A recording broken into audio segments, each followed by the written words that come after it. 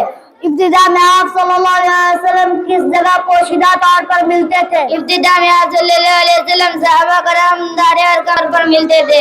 چھپ کر دعوت آپ صلی اللہ علیہ وسلم کتنے سالوں تک دیتے رہے؟ چھپ کر دعوت کا کام آپ صلی اللہ علیہ وسلم 3 سال تک دیتے رہے۔ مکہ میں آپ صلی اللہ علیہ وسلم کو سب سے زیادہ تکلیف کس نے پہنچائی؟ آپ صلی اللہ علیہ وسلم کو سب سے زیادہ تکلیف دینے والے آپ صلی اللہ علیہ وسلم کے چچا ابو لہب تھے۔ نبوت ملنے کے 5ویں سال آپ صلی اللہ علیہ وسلم کے صحابہ کی ہجرت کیا تھی؟ نبوت ملنے کے 5ویں سال آپ صلی اللہ علیہ وسلم نے صحابہ ملک حبشہ میں ہجرت کی۔ نبوت ملنے کے 10ویں سال آپ صلی اللہ علیہ وسلم نے 2 اہم لوگوں کو کھویا، وہ کون ہے؟ نبوت ملنے کے 10ویں سال آپ صلی اللہ علیہ وسلم 2 اہم لوگوں کو کھویا، وہ یہ ہے چچا ابو طالب و حضرت خدیجہ رضی اللہ عنہا۔ ہجرت کے وقت آپ صلی اللہ علیہ وسلم کس غار میں پناہ لیا تھا؟ ہجرت کے وقت آپ صلی اللہ علیہ وسلم نے غار ثور میں پناہ لیا تھا۔ السلام علیکم ورحمۃ اللہ وبرکاتہ۔ وعلیکم السلام ورحمۃ اللہ وبرکاتہ۔